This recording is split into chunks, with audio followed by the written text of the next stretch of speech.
noite eu tive um sonho que o asfalto se abria. Oi, eu sou o Ale Lopes da Petrópolis e hoje o papo é com a prestigiada cantora e compositora Paula Cavalciuc.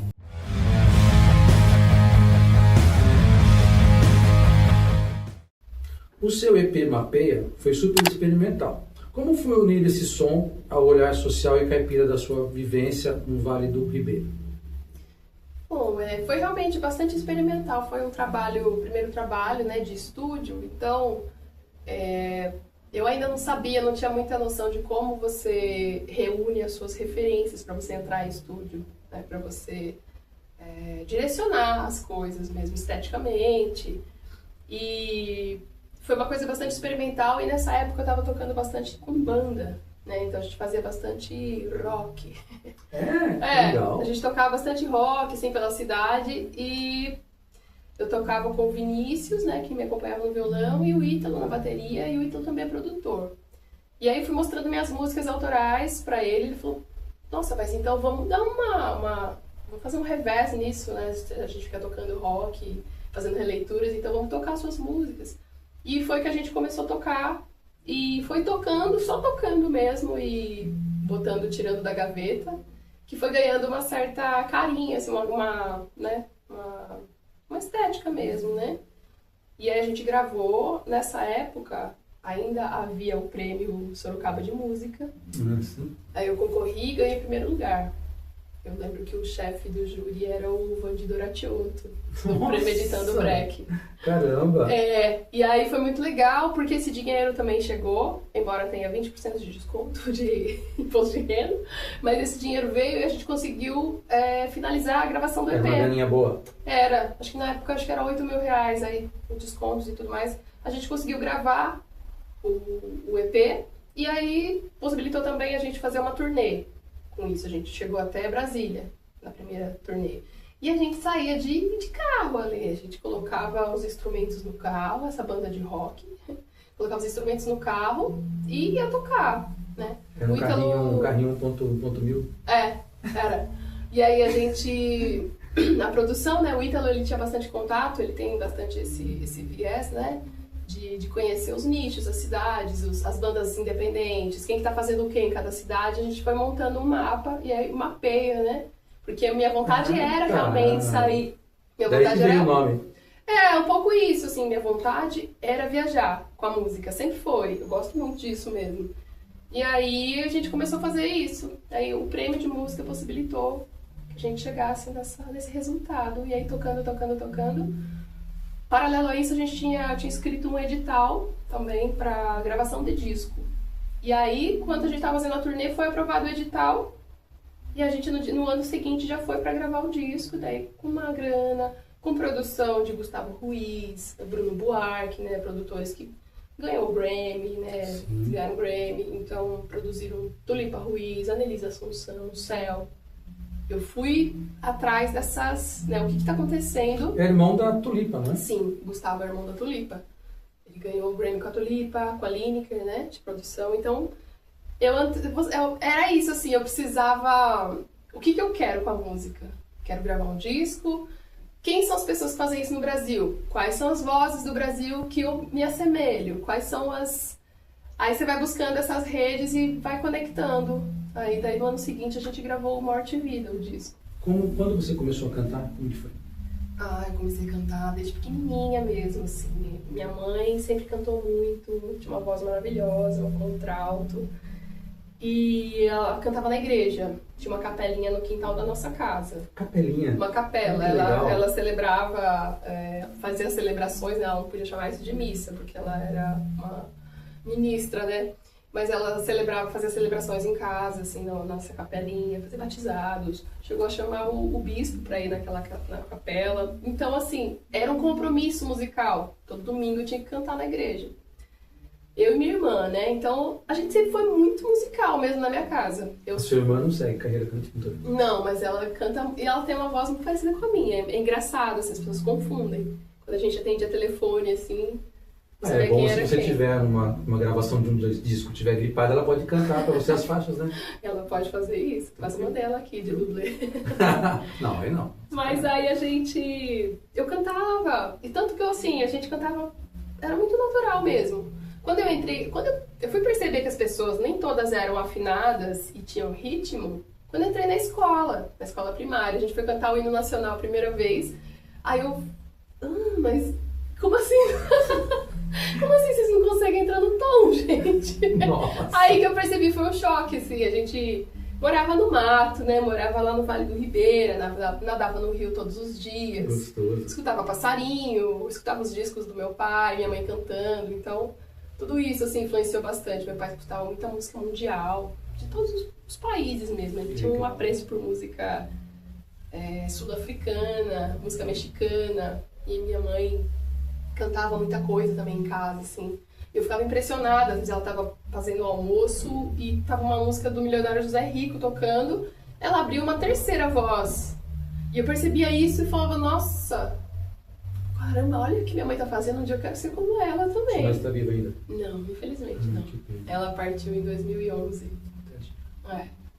Maria Invisível ganhou prêmio e elogio de Gilberto Gil. Olha. Qual o impacto desse reconhecimento logo no início da sua carreira? É uma coisa que você fica meio impressionada, né? Gilberto Gil, ele tweetou, né, a minha música e foi muito perto, eu acho que tem alguma coisa a ver com o lançamento daquele filme Que Horas Ela Volta, da Regina Casé, né? Fala a vivência de uma empregada doméstica na casa dos seus patrões. E essa música ela é uma crítica social justamente nesse lugar, né? Então eu acho que teve alguma coisa a ver, chegou alguma curadoria até ele, acho que teve a ver com isso, assim. E eu printei aquilo e pra mim a metade do meu release é isso, sabe? Gilberto Gil me notou. Nossa, não é qualquer Gostou, deu um aval aqui, então eu gostei. Então pra mim foi muito impactante, né? Porque é aquilo que eu te falei, aquele reconhecimento entre os seus iguais. Aí quando o seu ídolo valida o que você fez, aí falando, peraí. Eu não tenho nenhuma dúvida de que eu tô fazendo certo. Não é minha mãe me falando que eu sou linda, sabe? Não é meus parentes indo no show. Porque pra mãe sempre o filho é lindo, né? Tudo, né? É maravilhoso. Só que aí eu falei, não, então peraí, aí começa a ficar mais séria essa coisa. Sim. Então, pra mim foi um direcionamento, foi mais pé no chão, né, Ale? Porque isso aí não paga contas, né? Tem que ter pé no chão, mas é maravilhoso. Mas né? é um belo de um indicativo, né? Nossa, nem fala.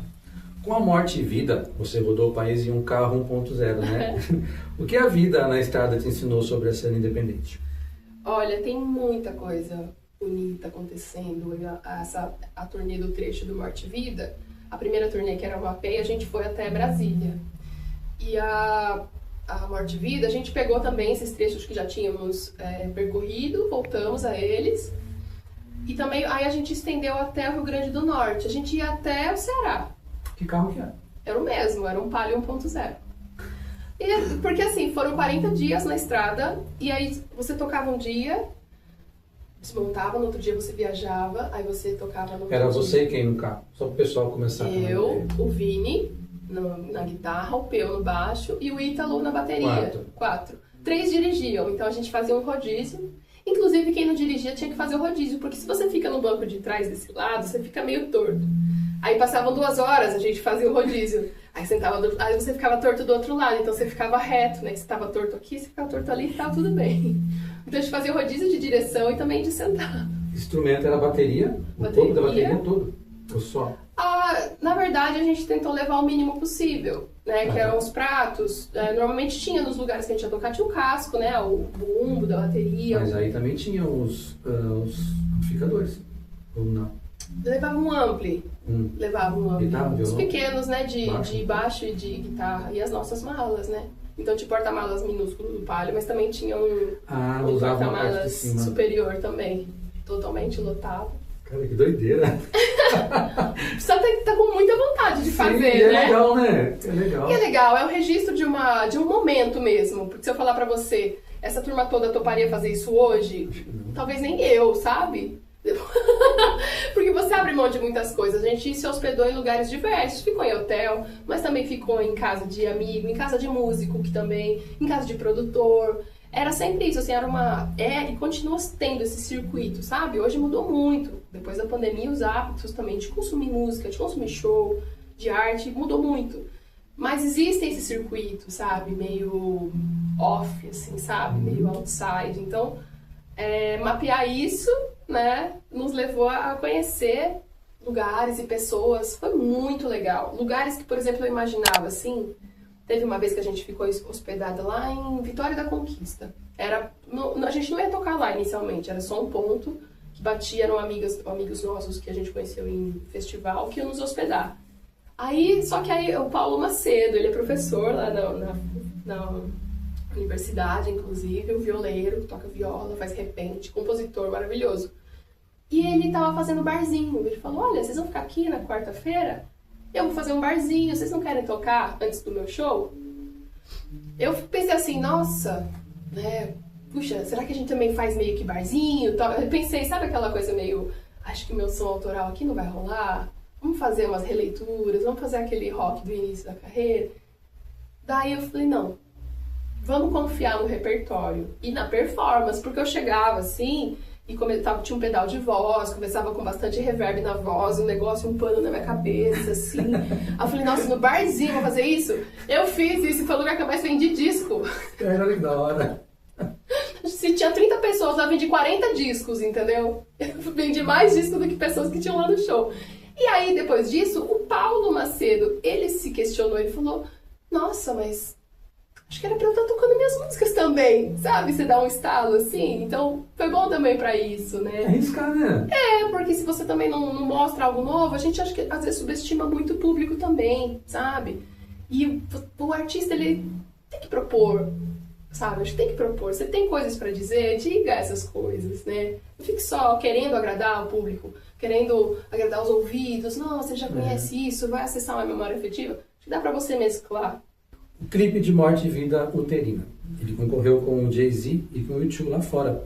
Como foi ver o som da região ganhar o mundo? Isso é muito prazeroso, né? A hora que você vê seu nome do lado né? Numa lista que é na mesma indicação que um clipe do Jay-Z, que um clipe do U2, que é uma banda que eu sou fã. É uma premiação que tinha Bjork. Aí você fala, nossa, né? Paula Cavocilque, Sorocaba, né? Interior de São Paulo. Mas eu tenho que te falar, Lê, que isso só foi possível porque foi lei de fomento municipal, a Link. Aliás, com muita briga, porque toda vez que sai a Link, aí saem as listas, aí querem cortar, aí não sei o que, vira um rebuliço, os artistas vão lá na Câmara e falam isso aqui. Porque sempre tem uma falácia de que é muito dinheiro que vai pra arte, o artista, isso aí tinha que ir pra saúde. Não, tem orçamento gigantesco para a saúde. O que tem que acontecer é que o orçamento da saúde tem que ir para a saúde. Infelizmente nem vai, né? Não vai, a gente sabe que não vai, ainda mais no nosso município. Então, existe uma falácia de colocar o artista contra a comunidade, sabe? Não, eles estão usurpando dinheiros. Não, inclusive a porcentagem que vai para a cultura baseada assim, na renda do nosso município é ínfima, é muito abaixo do que outros municípios, até de porte menor, praticam. E Sorocaba é um celeiro de artista. Tem muitos, cara. Tem muita gente boa, muita gente que quer fazer isso, tem muita gente disposta a isso. A gente tá aqui numa escola de música, tem muita gente que quer ir pra música, muito aspirante a isso. Tem criança que quer fazer isso, tem adolescente que quer fazer isso. Aí como que você enxerga um futuro? Como que você enxerga um caminho se você... né, e as outras coisas não acontecem? Então, é complicado isso. Mas uma das vezes que eu tentei um edital, eu consegui gravar esse clipe maravilhoso aí, que levou meu nome lá fora. Nossa, eu tava vendo hoje com a minha esposa, eu achei maravilhoso. Não, o Daniel Brisson, sou suspeita pra falar dele. Depois disso, ele ainda produziu, por exemplo, ele produz muitas coisas. Teve um clipe dele, uma animação, por exemplo, que... ficou em segundo lugar para ser a animação de uma música dos Beatles, oficial. Caraca. Quem ganhou foi uma outra animadora que ficou maravilhoso também. I'm Only Sleeping, dos Beatles. Não é aquela versão animada do Quebec, né? Quebec. Não é. É uma de I'm Only Sleeping. Uma versão tipo do John Lennon dormindo, acordando. Ele tinha feito uma versão também, mas ficou em segundo lugar. Mas depois disso ele também gravou, ele fez um clipe pro Jacob Collier. que era uma produção, um disco produzido pelo Quincy Jones. Então, a quantas pessoas você está do Quincy Jones? Sabe, meio assim? Sim. Mas o Daniel, ele é absurdo, ele é um petardo aqui também da nossa cidade. Um cara muito legal. Do país, assim, ele é um cara maravilhoso também. Lindo. Artista. Quem já foi Pangeia não tem medo de partir. A sua biografia ela está no livro Vozes Transcendentes. Como vê o papel da sua arte frente a pautas de gênero da música? Eu não consigo dissociar, não consigo, porque as mesmas coisas que eu já enfrentei na minha vida, algumas temáticas de músicas que eu já fiz, né? Então, por exemplo, a questão de gênero é muito forte. A gente mora num país que vem crescendo o número de feminicídios. Nossa, todo dia tem um caso. Sabe, a violência contra a mulher, ela é, às vezes, velada, ela é feita de maneiras que a gente não consegue denunciar. A mulher, às vezes, não consegue saber que ela está sendo violentada. Porque existem N modos de praticar uma violência, né? Acho que a violência física, o feminicídio é o último estágio. Mas existem outras formas de você subjugar a mulher, de você achar que ela não pode fazer o que ela quer, que ela tem que cumprir o papel dela de gênero. Então, eu achei um jeito de fazer isso através da arte, né? Eu podia ficar escrevendo textão no Instagram, no Facebook, eu faço isso também às vezes. Mas aí a arte, ela toca de uma forma diferente, porque é como eu te disse, se eu chegasse lá em Vitória da Conquista lá e falasse, olha, os machistas estão errados porque... Aí eu cantei uma música, eu usei uma região da minha voz, que tem um amigo meu, que é o Thiago Alexandre, ele é filósofo, ele diz que a minha música é meio morde-a-sopra. Porque você vai lá, critica, né, cutuca, e depois você, né, através da voz, que é o que eu tenho de ferramenta, aí você, né, dá aquela acariciada nos ouvidos e tudo mais. Mas é um jeito, assim, que eu encontrei também, porque você às vezes fica com uma coisa presa dentro da sua garganta, que você quer falar, que você quer se expressar, né, sobre uma opressão. A música é o que eu faço, assim, eu faço isso pra não morrer mesmo, de raiva, de ódio e de desespero, né? Então a música é o lugar que eu encontrei pra fazer isso. E muito bem feito, né? Muito. Muito. Eu ouvi seu trabalho, muito, parabéns, lindo. Obrigada. O aclamado álbum Pangeia, ele foi gravado durante a sua gestação, né? Sim. Como a maternidade transformou o seu processo criativo? Olha, eu preciso falar que o Pangeia é uma ideia que me acompanha desde a infância. Eu estudava na escola rural, eu peguei um livro de geografia, não era nem a minha matéria ainda, não era o que eu tinha que estudar na época, mas eu peguei um livro que era da sala, a escolinha que eu estudava, a primeira e a segunda série era na mesma sala. A terceira e a quarta era na mesma sala. Eu fui lá e fosse um livro, acho que era do quarto ano.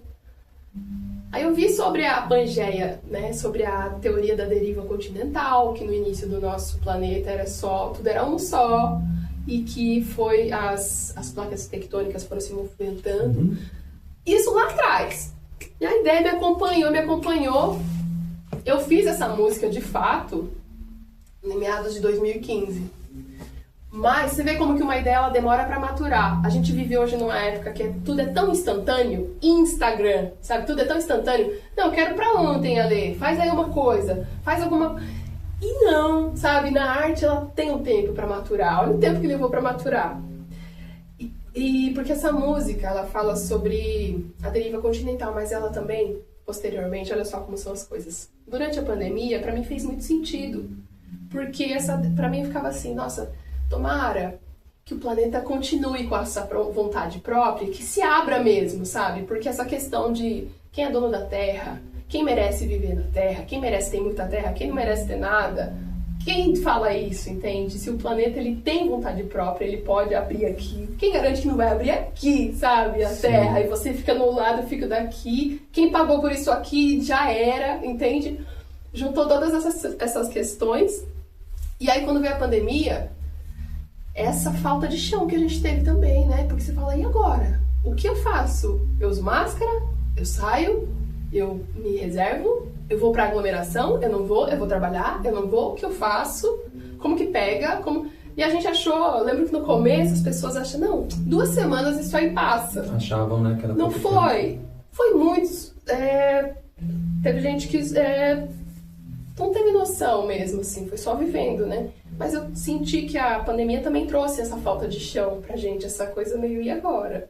Vamos ver Teve se... meio que se reinventar em algumas coisas também, né, Paula? Totalmente. Tudo se reinventou. Então, pra mim, fez sentido também trabalhar nessa ideia. Foi bem nessa época, assim, um pouquinho antes, que eu conheci o Anderson, que ele é meu esposo hoje.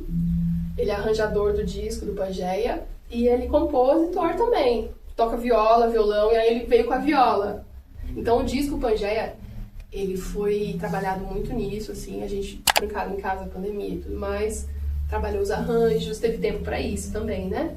A gente trabalhou os arranjos, só que foi muito cru. Era violão, voz, viola, ficou muito cru. E aí, a gente foi gravar de fato, eu tava grávida. Porque eu também tentei vários editais pra gravar o Pangeia, não consegui. Eu falei, é porque eu não consegui um edital que eu não vou gravar esse disco? Não. Aí eu tentei o financiamento coletivo também, que não foi um sucesso. Eu precisava de muito mais grana pra fazer, eu fui atrás do estúdio Minduca, que é o mesmo que eu gravei o Morte e Vida, só que eu abri o jogo pro Bruno Buarque. Eu falei, Bruno, não consegui edital, pretendo fazer um financiamento coletivo pra pagar, mas eu quero gravar. Ele falou, bora, aqui tá aberto, você quer dar o REC agora? Sabe, então ele abriu a porta do estúdio sem saber quando eu conseguiria pagar, sabe, uma coisa assim, ele acolheu a nossa família, que eu também tava grávida de 8 meses, não é 3, né? Mas um pouquinho tava vindo. 8 meses. Então foi muito complexo gravar também, porque tem aquela relação da voz. A respiração, né? Por exemplo, 8 meses, o bebê tá aqui, ó, a barriga tá alta, tá imensa, e você tem que dividir espaços. Você não tem a capacidade pulmonar que você tem, sabe? Vamos respirar e fazer o que dá pra fazer. Mas foi muito bonito, porque eu lembro de mexer, sabe? A minha filha mexendo na barriga enquanto eu gravava. Uma coisa muito emocional. Foi assim, um registro. Foi o meu ensaio gestante. Falando em Pangeia, ele foi eleito um dos melhores discos do ano pela APCA, né?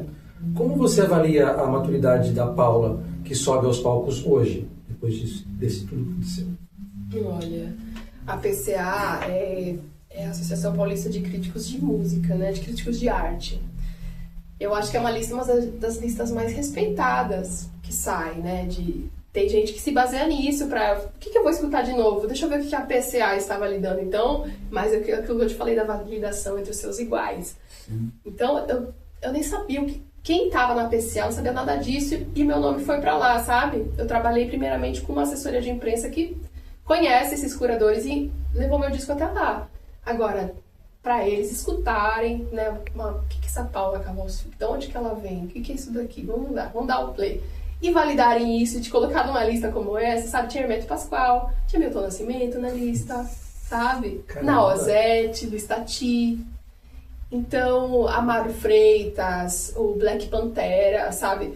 Você tá ali, é mais uma vez, seu nome, sabe? Relevante entre outros trabalhos. Então, você fala, nossa, sei lá, explode o mundo, daí alguém vai lá, deixa eu ver aqui a lista da PCA de 2024. Meu nome tá ali, sabe? Então, pra mim, é um reconhecimento maravilhoso. E, inclusive, nesse ano, 2024, a minha música Deus na Internet também, ela foi indicada ao prêmio, a PCA, daí, no caso. Ela ficou entre as 5 que foram indicadas ao prêmio. Não ganhou, mas quem ganhou foi a música Perpétuo, do Black Pantera, que pra mim é ganhar. Você ser indicada, e quem ganhou foi o Black Pantera, porque essa música serviu, assim, pra redação do Enem, da garotada, sabe? E muito, muito boa, assim, um trabalho antirracista que essa banda tem, que é maravilhoso, que é isso. Sim. Você pode ficar só levantando sua mão lá e falar sobre racismo, mas eles foram lá, fizeram arte, e essa arte, ela teve penetração, assim, nas camadas, e os jovens escutando e respondendo uma redação do Enem, usando essa música. Eu falei, pô, isso é maravilhoso.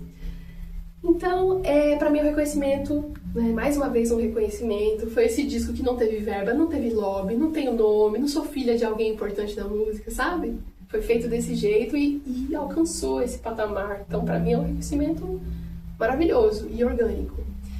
E a minha maturidade, assim, depois de se tornar mãe, depois de tantas experiências, é outro corpo que sobe ao palco, sabe? É mais tranquilo. É mais tranquilo, porque aí você vai ficando mais velho e você fala, não preciso de certas coisas, não preciso de certas validações, não quero parecer o que eu não sou, não quero fingir ser o que não sou. Acho que cada vez mais autêntica. Acho que essa é uma diferença. Mais assim. Leve, né? É mais leve quando você se assume e fala, tudo bem, eu sei como eu sou, a a vida é assim, passei por tantas coisas, espero passar por muitas outras, quero ver minha filha crescer, prosperar, quero ver o país prosperar, sabe? Eu quero ver a cultura do meu município ser cada vez melhor, a ponto da hora que a minha filha quiser fazer alguma coisa, seus colegas também possam. Quero que todo esse asfalto vire flor e que o mundo inteiro seja o meu quintal. Você gravou a Pangeia com a sua filha na barriga. Sim, Cientistas dizem que os bebês eles escutam tudo lá dentro. sim. Qual faixa desse disco você tem certeza absoluta que ela mais chutou sua barriga de empolgação enquanto você gravava no estúdio? Olha, como eu já disse, a Inho João foi mais complexa de gravar, eu acho que ela percebeu a minha dificuldade.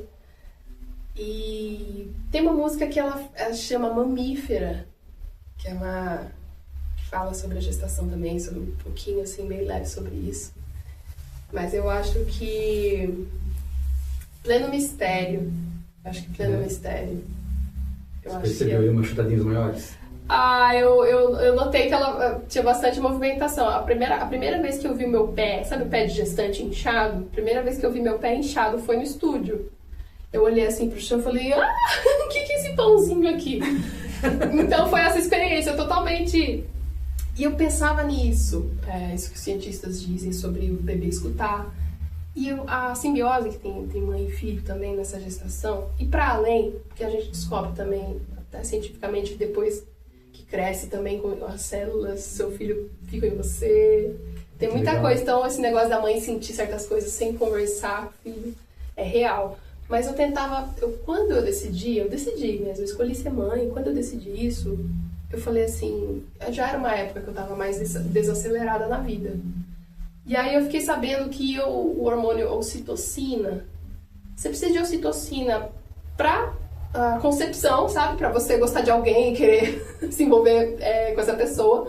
Precisa pra gestação, precisa pra amamentação. E sabe o que corta a produção de ocitocina? O estresse. Nossa. A adrenalina corta a ocitocina. Então eu falei, eu não vou me estressar, eu não quero nada disso. Então eu realmente, assim, eu falei, não, eu sou um templo aqui da produção desse ser humano, eu quero desacelerar. Eu não entrava em rede social, eu não olhava pro celular, sabe? Eu ficava passeando embaixo de árvores, eu ficava escrevendo coisas, desenhando coisas, desejando coisas e mentalizando coisas, porque eu sabia que essa troca com a minha filha ia acompanhar esse tipo de qualidade de troca, ia acompanhar e vai e acompanha ela no desenvolvimento dela. Eu percebo isso nela. Legal, que bonito, que bonito. Rede social para contatos? Paula Cavalciuc. @Paula Cavalciuc, você acha YouTube, Instagram, meu nome, se você acha... Até o Wikipedia, descobri que fizeram o Wikipedia pra mim. A rede principal que você sempre está olhando ali é o Instagram? Instagram. Atualmente é Instagram. Tá bom. Tá? Por lá eu também divulgo meus shows, quando eles existirem, né? Que eu tô também um pouquinho parada com isso. Mas esse tipo de convite também, Ale, inclusive, muito obrigada. Esse tipo de convite, ele também te traz e fala, mas por que eu não tô fazendo show? Então peraí, o que eu preciso fazer pra fazer mais shows? Confesso que eu tô com essa perguntinha na cabeça. Assim. Quais são as novidades que vai rolar aí? Que tem Olha, eu tô planejando um videoclipe pra esse ano aqui. E quero tocar. Eu vou voltar à ideia inicial lá do mapeia, de você fazer um mapa, vou tocar aqui, aqui, aqui, aqui, e sair tocar pra esse Brasil aí, que eu preciso. De Palim? Hoje não, hoje seria de... A coisa melhorou, né? A situação melhorou um pouquinho, né? É aquilo, né? Não é um carro também, né? O ideal pra você fazer um trecho de 10 mil quilômetros, mas se precisar a gente vai. É um amor a Paula, né? Quero agradecer a Paula, tá? Pela presença e também a Escola Rock Companhia por ceder esse espaço incrível para o nosso programa. Para não perder nada, acompanhe o trabalho, siga as redes sociais da nossa convidada de hoje. Aproveite também para seguir os perfis oficiais da Rock Companhia. E claro, Vitrópolis Web Rock para fortalecer a cena. Até a próxima. Tá na Vitrolinha, tá na Vitrópolis. Obrigado, Paula. Obrigada, Léo. Vai cantar uma musiquinha pra gente? Qual vai ser? Bora, Pangeia, né? Ah, tem que ser. Obrigadão, Paula. Obrigada. Valeu.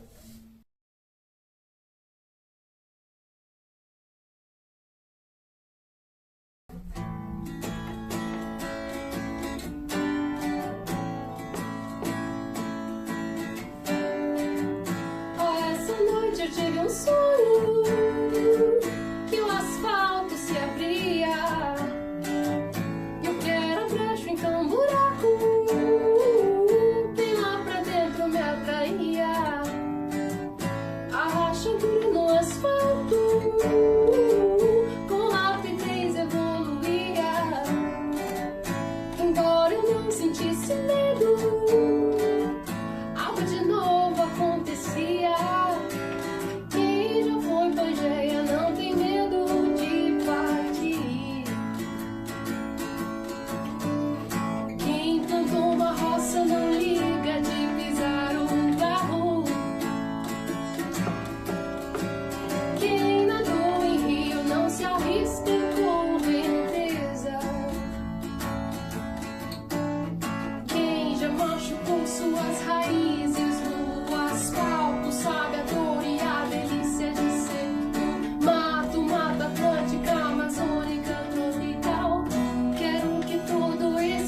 pouquinho.